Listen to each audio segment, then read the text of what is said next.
The following is a presentation of the Belly Up Sports Media Network. The Flailing Tender Hockey Podcast is happy to have partnered up with Barn Burner Hockey. Barn Burner Hockey is a hockey lifestyle brand that is motivated by making all-natural, chemical-free hockey products for players of all ages and skill levels. Get yourself the Filthy Mist deodorizing equipment spray, the Dirty Dangles 2-in-1 shampoo and body wash. They've also got 2 different types of stick wax, hockey accessories, and apparel that will not only make you look good, but feel great on and off the ice. So go to barnburnerhockey.ca and use promo code 1420BARN and receive 10% off your purchase. That's 1420BARN at checkout at barnburnerhockey.ca. Barn Burner Hockey is so confident that you will love their all-natural products, they offer a 100% satisfaction guarantee. Barn Burner Hockey and the Flailing Tender Hockey Podcast, created for players by players.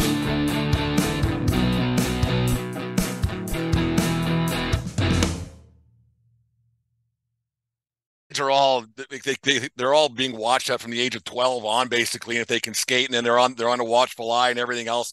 The Bantam draft comes around. Do you get the pleasure of sitting with the coaches and management of the Lethbridge Hurricanes to say, yeah, no, maybe so? Do they ever come to you and say, what do you think about this kid's work ethic or whatever it may be? Are you involved in any of that, Trev? They do ask about players that I know sometimes, and and I get it wrong sometimes, and everybody gets, like, say, some of our best forwards and best defensemen ever have been undrafted players. And so the Bantam draft, it is important, but we tell everybody all the time, it's not the end of the world if you don't get drafted, and you can still go, as far as, well, like, for example, like some of our guys here, like Verstig, Brandon Davidson, Rob Klinkhammer, not drafted in the Bantam draft. The Hurricanes' current captain, Jed Jones, not drafted in the Bantam draft.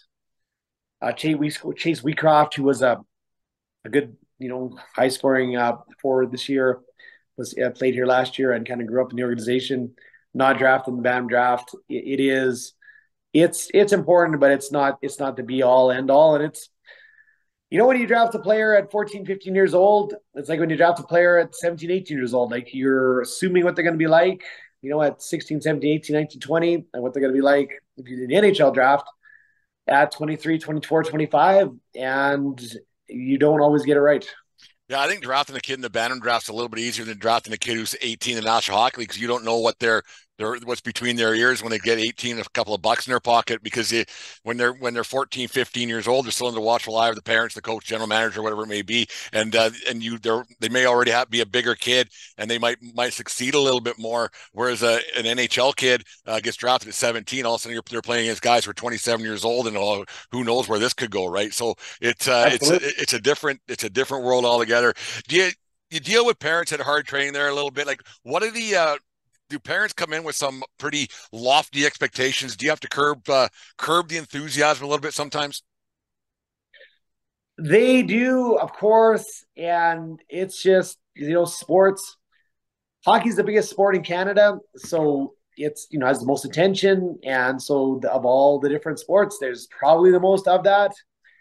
It's the one, everybody knows somebody that has made it in the NHL and has made some money playing hockey. In other sports in Canada, it's not as much like that. And in the States, in some parts of the States, it would be baseball or football or basketball. But here it's definitely hockey. But the good thing is, because of that, it tends to, attract, very intelligent, very athletic kids. And it's expensive to have kids in hockey now as well. So every parent has a certain amount of financial wherewithal just to have kids in hockey these days. Yeah. And so, everybody, wants the best for their kid, and sometimes aspirations are a little bit lofty, but in general, they're always really good people. Throughout your career with the Hurricanes, now it spans, that's a long time now, Trev. Did you ever have to have a sit down with a guy, maybe away from the gym or the rink, and go for a cup of coffee or a protein shake or whatever it is you guys indulge in, and say, you got to listen to Uncle Trev here a little bit, man. You've got a chance to do something here, but you got to start working a little harder. Was there ever a kid that just didn't wanna, but you saw some talent, and he took to heart what you might have said? Yes, a number of them. You bet. Yeah. Do you want to name them? Well, I would, but it's say like the ones that didn't, then we know who the people won't know who they are. I don't want to put them on the spot, right? Okay, I got But you. but there are absolutely, yeah, you bet. Yeah, Yeah. because like, sometimes guys just don't have it between the ears. And you have something here, and you just don't have the work ethic to do it, and like you're wasting our time here. No, that's right. And you have these examples. We have so many examples of players that were never supposed to do anything that went and did something or a lot. And then there's unfortunately there are a lot of players that that could have done something and did it in hockey and that, but that wasn't their path. That wasn't their Yeah, path. And if you don't have a real passion for it, like Chris Verstig, one of my old athletes that I worked with a lot and was a very good friend with, said that he was older than Chris and he played on teams. Said I'd pick him up for practice with the Hurricanes, and every day I picked him up, he was out in the garage, stick handling and shooting, and when whenever I visited Chris, personally at his house, and wherever, if the different part of where he's in Chicago or Florida or Denver or here in Lethbridge or wherever it would be, hockey is always on. He's just like, it's just hockey, hockey, hockey. He's just like he just absolutely loves it. And the players that were less motivated were the players that it wasn't something that they just thought, it wasn't in their soul like it was for some of the guys. And that's always been the single biggest difference, is the people that at a deep level, like their own personal reality was such that they just loved hockey, and to get them to work hard was relatively easy. And there's others that were super talented, and that was just something that they excelled at. And getting them to put that same level of work in was tougher, because it wasn't something that was like really meant a lot to them. yeah. The thing is, like the 6 inch between your ears, 6 or 8 inch, depends what it is. That can slow you down a lot in all aspects of life, really. And your skill level can only take you so far, and you got to put the extra work in to get you somewhere. Because I'm sure, like Absolutely. this Bedard kid, whoever's going to watch here in Lethbridge tonight, like he Yes. no matter how much talent he's got, he's still got to work hard and put the work in, because everybody's trying to go after him already at the age of 17. And when he goes to the next level, who knows what's going to happen when he's playing with the big boys next year, right? Look, so you have to keep going. And the guys that like it, they tend to advance a little further. You gotta have a passion for it, not just like it. Like it's got to be ingrained in you, and you can't just do it because someone tells you to.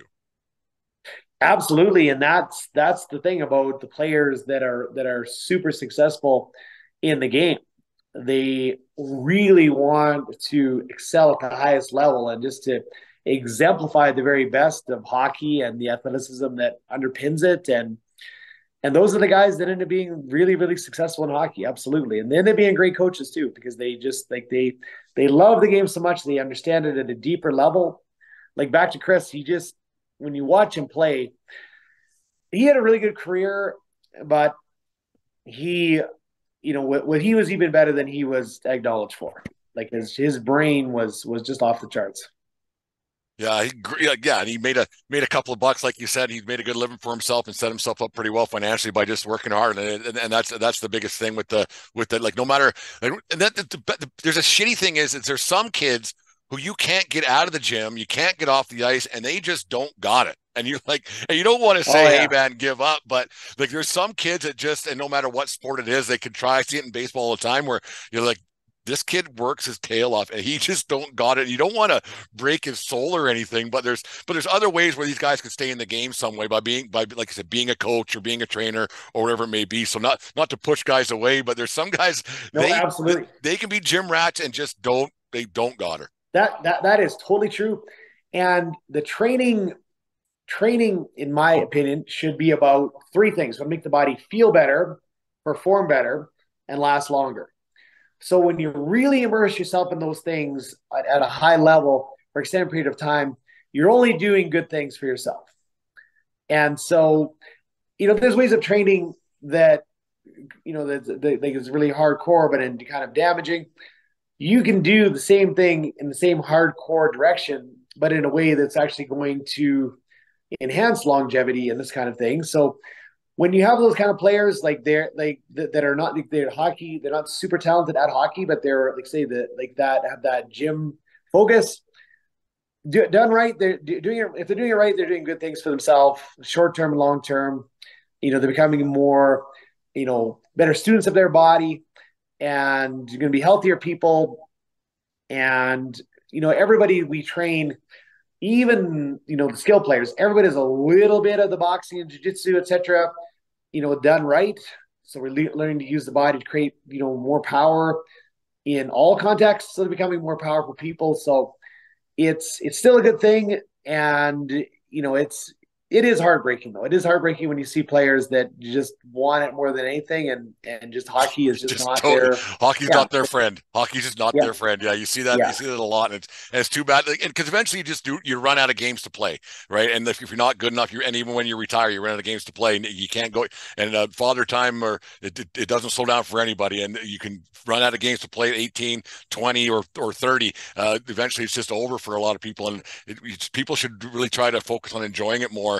And I think that's one thing that I noticed a lot is that there isn't an enjoyment for the game with a lot of like the way the business end of things is and the pressure that some of these kids feel nowadays. Do you think that there's a less of enjoyment with kids compared to now than it was in 1996, 97? I think that the pressure of junior hockey was always a little bit unrecognized back then. Yeah. I think there's two things. I think that the like you're in the lineup and you're trying to get to the next level, and you've got all the pressures that the average 16 to 20-year-old would have. Plus you've got junior hockey.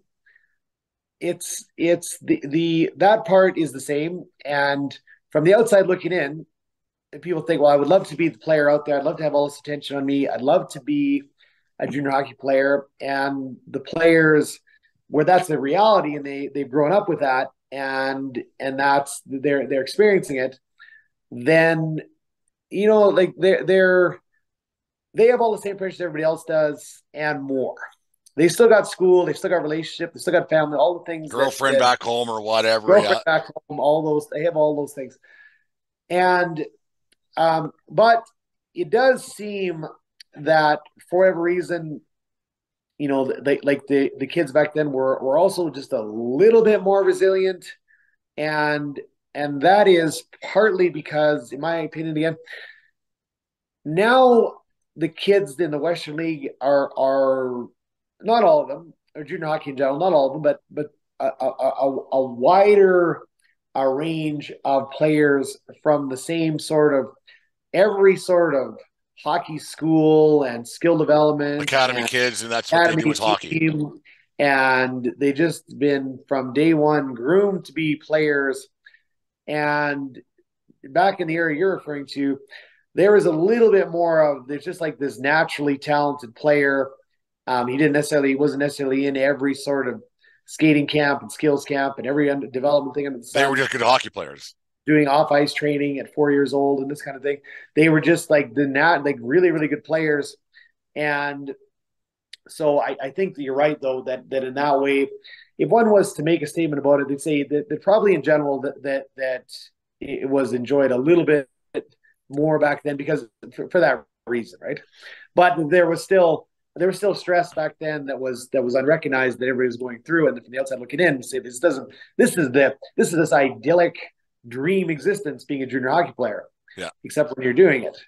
And I've had friends of mine that are playing in the NHL, and once only one time he's like, every time I hear the phone beep, every time I think it was my heart I think I'm getting sent to the minors every time. Yeah. He goes, I check it, and then it's I'm okay, and then but then eventually I'll get the text, and I'll be back down and wherever it will be, and this is so you have that sort of uncertainty all the time, and and it's a game, like it's such a fast, powerful game. You have all the stress around that, and yeah, it's tougher than people realize. But on the other hand, there's nothing like it, right? It is this beautiful, awesome, great thing. But behind the scenes, it is tougher than people realize. Well, yeah, that's the thing. Like tonight, like we're going to that hockey game tonight, and the Connor Bedard show and everything. And so, like the kids that are getting to play with Bedard this season, and most of them aren't playing in the National Hockey League, and that's just the facts of the matter. That most kids who play junior hockey don't go on any further. But these kids that are playing this year with Bedard are having a chance to play in front of 17,000 people at Saddle Dome the other night. Every rink they go to is sold out, no matter what. So these guys who end up being insurance salesmen or construction workers or plumbers or whatever they end up being, selling insurance and the like, those guys will remember this season their entire lives. And so that's one of the good, like, there's a lot of good things about hockey. That's one of the best things that a lot of these guys will remember when it's all said and done. It is, absolutely. And there's so many great things about hockey in that direction that you're referring to.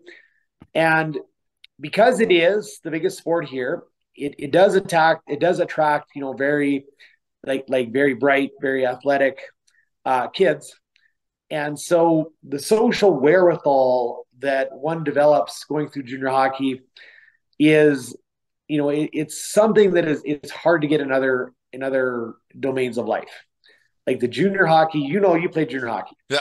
And there's that relating to people, and there's that humor. It's just a little bit higher level in general than a lot of other spaces growing up. So there's a lot of great things about minor hockey and junior hockey, and just playing at the highest level. And whether somebody ever makes money playing hockey or not, they'll have that, and they'll be better for it. And this is one of the reasons why it is, in general, a good thing that hockey is. There's not as much fighting as there was, because that was one of the things, is that, like we were just talking about, if you weren't that player that was that talented and you were a decent size, players literally fought their way to the NHL. Like Eric Goddard, like a good friend of mine, and all this, and had all those fights. And as a forward, I think he had 4 goals in 2 years, kind of thing, right? Yeah. And but like played in the NHL 6 years, and Sidney Crosby's his buddy, and won the Stanley Cup. But for kids to be trying to do that and hurting themselves in a way that's going to have a negative effect on the rest of their life, like the less of that, less is more, kind of thing. It's good that we're heading in that direction. Well, it's good that you talk about the positives of it all, because you hear about all the horror stories, and I hate dwelling on that stuff on our podcast, because like you hear about that off air and at the rink, you hear about this guy and that guy and this Hockey Canada thing, and there is a lot of good hockey people out there. Like there really is. Like I never heard of a whole bunch of horror stories when I was playing, but the horror stories that you do hear that are coming out, those are few and far between, and I think those are in every walk of life. I don't think it's just a hockey culture. I think that's just a culture in general, but they tend to point at hockey players. But no, there's so many positives that come from the game of hockey that people really need to focus on a little bit more. I mean, like at I still call it the Sportsplex, but like going there tonight, I'll see guys I haven't seen in 30 years, and they're still standing in the same place every time, right, in between periods. Absolutely. And you'll say hi to them, and you'll have a bullshit about it and laugh about God knows what, and maybe spill a beer with them or whatever it may be. And I think that people really have to start realizing that, you know what, hockey's not that bad of a thing, because it really isn't. It's one of the greatest games in the world, and it absolutely is. And going through it, so when you go through it and you develop yourself in every way, you get to see your cardiovascular system and your strength and your athleticism in general, and you're focusing on skill development in this game per se. And if those skills don't take you to a professional career, that is just fine. Because the two things are, those professional careers, like it is not this idyllic, blissful Hollywood existence. Like it's a tough grind, professional sports. And yes, you make more money than the average person, but it's tough up there. And the other thing is that when you develop those skills and your hockey career is over, whether it's after junior or after collegiate or even after a little bit of pro, you have those skills for life. And everywhere you move in North America, or probably anywhere in the world, you don't know anybody in the city, you go to a rink, get on a team, and instantly you've got 20 really good friends. Yeah. And the better player you are, the more people want you on your It's team. crazy how better friends you become with those guys. Yeah. Everybody wants to hang out with you. And I remember back in the day when growing up from McLeod, there would be an RCMP that get transferred from McLeod, and no one knows who he is, and it's a natural sort of not so much anymore, but back then there'd be a bit of a social disconnect between everyone else and the police officers. But if they were a good hockey player, they come and they get on the team, and the better team would want them on there, and then they're friends with everybody, and it's just a great skill to have in North America, especially in Canada, because it's the biggest sport. And when you have those skills, like you just have this, it's this kind of a social capital you have with you forever. And you're always doing something that is, it's you're getting exercise doing it, and it's a very intelligent, creative, beautiful game. And when people understand that, and that that's a big part of the whole direction of hockey, then, as you say, these sort of one-offs here and there, quote unquote scandals, like those are societal, Western cultural, phenomena, not specific to hockey. That's unfair to say that.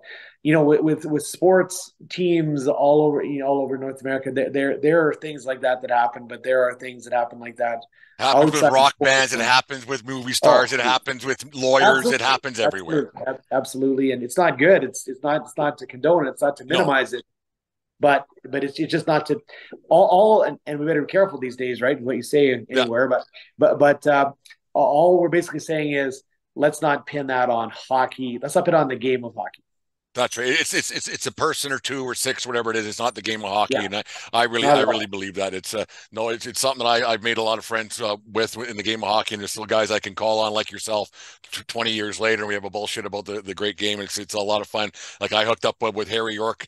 Well, I haven't talked to him in 26 years. We had a nice BS session, and I might not see him again after 26 years. And by that time, who knows if I'll even be on this earth. But it's nice to be able to reach out to people, and I think that's something that hockey really has, because you go from rink to rink, and everybody knows somebody who's made it, or everybody knows somebody who knows somebody. And I think and our country's not that big, and especially Western Canada, like where we kind of know ins and outs of people. I think it's a great thing where people are allowed to converse about this great sport. Absolutely, and it is that. I mean, it's just like, it's at its best. It's like the celebration of the human excellence in that domain. Like it's that's why everyone's going to go see Connor Bedard, because he at this time is such a well-developed player, and is such, his skill set is so advanced, and people are celebrating his ability to express hockey acumen through himself at such a young age. And what's wrong with that? Nothing at all. We'll end it with some cheap shots. Got 5 questions for you. Ready to go? Yes. When's the last time you had a hamburger from McDonald's? 2003. I think you just made that up. You don't even know. True story. Okay. Laziest guy you ever worked with, but actually made a pro career out of?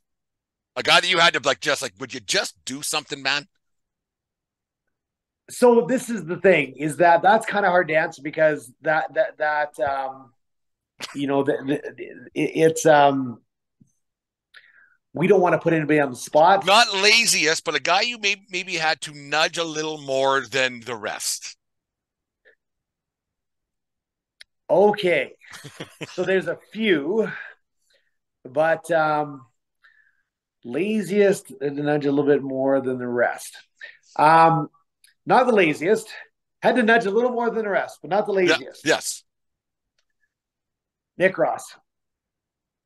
But not the laziest. Yeah, but I'm my skill level is this, and I'll just Yeah. Is that it? Okay. Player over the years with the worst eating habits. I am so sad to say,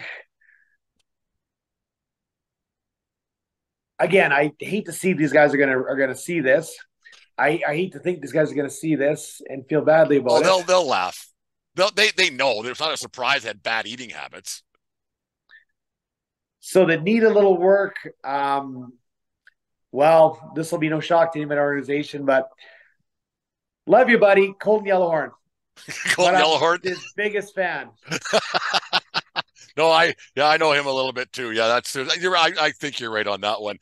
But when I'll tell you this, when in really good player though, yeah. 2008 or 9, I was gonna do a match with somebody, and I was gonna swear I had to wear someone's jersey to the ring, and so I had everybody I could choose from, and I said I want Colton Yellowhorn's Team Canada jersey.